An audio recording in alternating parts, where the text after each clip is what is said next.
Ladies and gentlemen, I should perhaps begin by reiterating what past President Jean Honorable said this morning, that the ICE Centennial Hong Kong Innovation Summit we have had today is the first event of the year-long series of activities in 2018 to celebrate the bicentenary of the institution. We in Hong Kong are absolutely honored to be able to host this important event for the institution. And I am privileged to be up here to give the closing remark to conclude the summit. Now, we are honored this morning to have the Honorable Mrs. Carrie Lam, the Chief Executive of the Hong Kong SAR, and also an honorary fellow of the institution to grace us at the openings this morning. Mrs. Lam's speech clearly endorsed the theme of ICE200, civil engineers transform and protect lives. We are encouraged to hear what she said when she again referred to a 5-year plan on innovation initiatives, which were covered in her policy address last October. Mrs. Lam's message was echoed clearly by President Mayor when the President talked about the exciting digital age, when the development and the application in civil engineer was highlighted with tiny chips, things like that. This has actually set the scene of the summit today. Indeed, the theme of the summit had been rehearsed and explained and elaborated by 13 distinguished speakers throughout the day. And we have listened to their expositions and on various fronts on engineering, including many new ideas. And of course, they all accumulate to reinforce the same theme, that the civil engineering profession, the countless invisible heroes over the past 2 centuries have transformed it and protected lives and well-being of society and citizens all over the world. We have had a very fruitful day on the various discussions. It would not be possible for me to summarize all the thought-provoking talks and speeches delivered by all the distinguished speakers. Rather, I think it's appropriate and fitting that I should again thank all the speakers once again to take time off from their busy schedules, and for some, for having traveled a long way from their hometown to Hong Kong, and for sharing with us their rich knowledge on a wide range of topics today. 200 years ago, the forefathers of civil engineers had left with us the vision and mission of civil engineering. In the words of the Royal Charter, civil engineering is the art of directing the great sources of power in nature for the benefits of mankind. We civil engineers in all parts of the world share the same passion and vision. Personally, I became a member of the institution 40 years ago in 1977. My professional career has been closely associated with the development of Hong Kong. I have witnessed, and indeed, I was party of the huge transformation of this city. It would perhaps be suitable as a closing remarks to draw on 3 observations, all associated with Hong Kong's development. First, visitors to Hong Kong are often amazed by the city's built environment. Small land area that hosts large populations, efficient transport systems that keeps the city moving, dazzling high-density development that stand amidst a well-preserved landscape, and much more. From the humble origin of a barren rock, with only a handful of villages and little natural resources, Hong Kong has evolved into a vibrant metropolitan and a world city. Indeed, Hong Kong citizens seem to have taken for granted the urbanization process that has transformed our city so drastically in the past decades. These developments have actually mirrored the demand of a fast and continuous expanding society. The process tells how the demand of an evolving society has been managed. The story of the transformation also are very vivid examples that demonstrate how civil engineers can contribute and have contributed to society.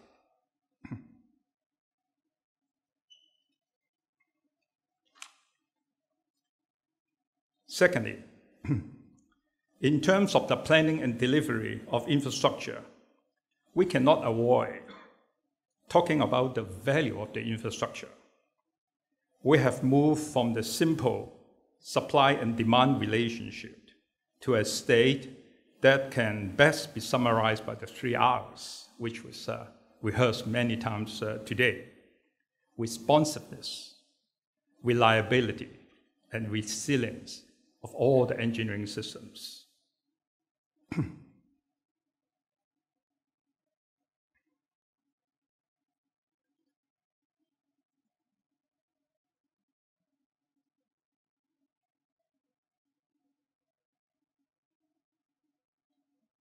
We have heard today clear messages from the speakers, and in particular, President Mayor, on how the digital and data analytics have been developed and applied to civil engineering, notably in managing the engineering systems and in looking at full lives, looking at the asset performance and full life performance of infrastructure. That's really very much related to the value of the piece of all the pieces of infrastructure. For me, I just like to add one point. And Professor Gan mentioned just now about data in cities. And in Hong Kong, we are not lack of such examples. Comprehensive transport studies 1 to 3 in the last 30 years are very good examples. Government at one stage kept all the data, and they only rely on one single consultant to carry out all the planning. Later on, open up the skies, and all the data was released to consultants, and consultants can apply their innovative ideas to carry out forecasts and predictions about transport demands in subsequent comprehensive transport studies. This is a very valid example. Take the MTR. Yesterday, we have a 5-hour stoppage of the East Rail. And this comes back to these same ideas of resilience of systems. And the system was actually opened in 1979. Next year, it will be 40 years into the operation.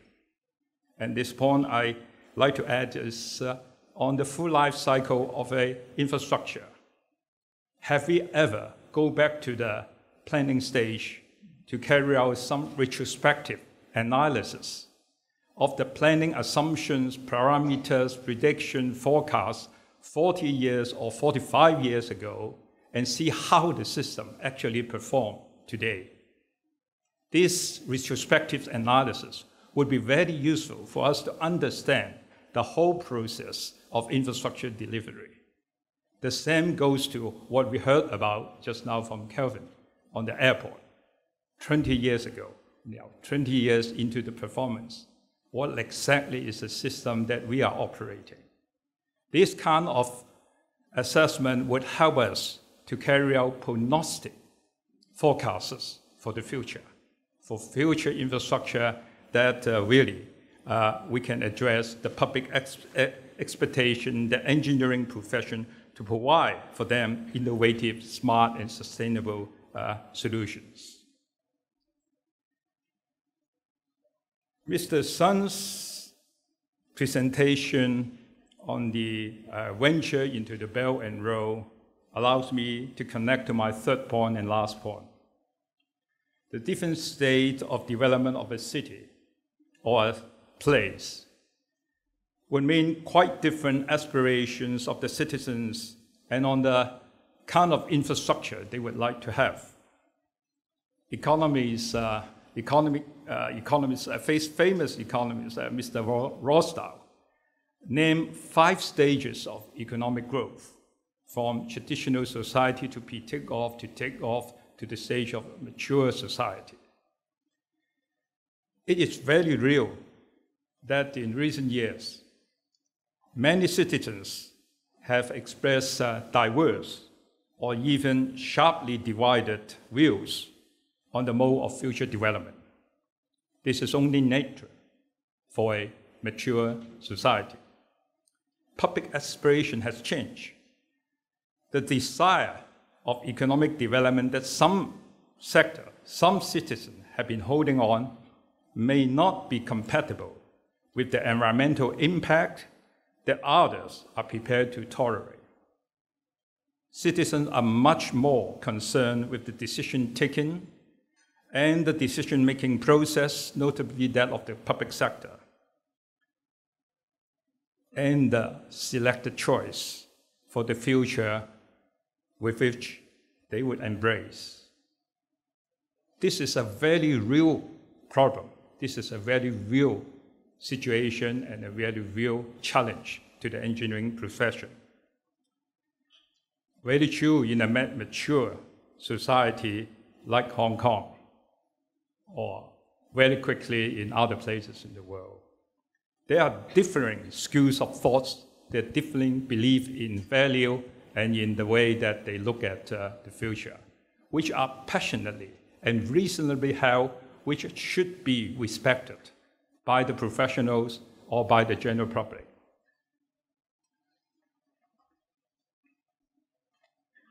Ladies and gentlemen, lastly, the thrust of the ICE200 is to look forward and not backward. With an eye for the future, we seek to attract the next generation of civil engineers.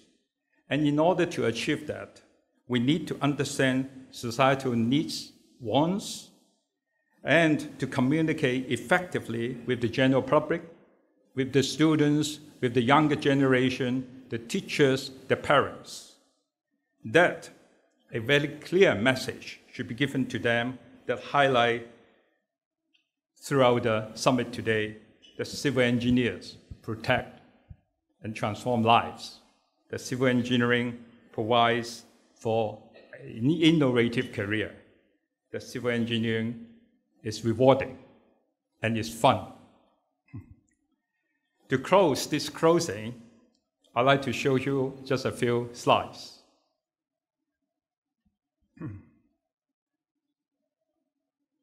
1841, Hong Kong has a population of only 7,500.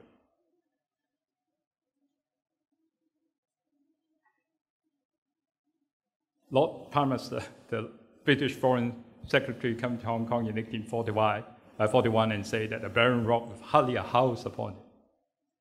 True. Rock yields no water. Neither can a barren rock support a huge flourishing population of a few million.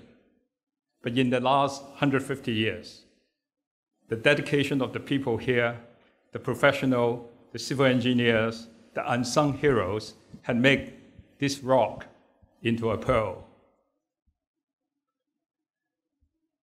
We can draw, we can put up anything. But how can we convert these ideas and concepts into the future? The sustainable development of the built environment must be the choice of our common future.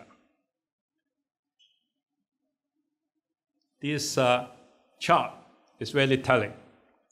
It charts the year 1999 to the year 2009 on the number of skyscrapers, the cumulative height on world cities.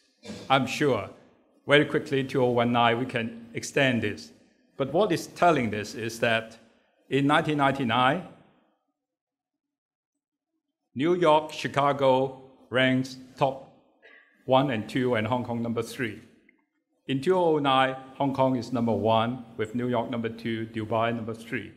But the significant thing is that of the top 10, 5 are Chinese cities, with Shanghai, Guangzhou, Chongqing, and Shenzhen there. And I need not say more. In another 10 years, or in fact next year, we can see that the top 10 should all be Chinese cities. Ladies and gentlemen, to finish off now, Winston Churchill said that first we shape our buildings, thereafter they shape us. I would just like to paraphrase this. First we shape our built environment, thereafter they shape us. Or we shape our urban transport, they shape us. Or we shape our city, we shape our society, they will shape us. On behalf of Institution of Civil Engineers, on behalf of ICE Hong Kong A, thanks all the speakers, distinguished speakers for coming. Thank the 2 chairmen for chairing the discussion sessions.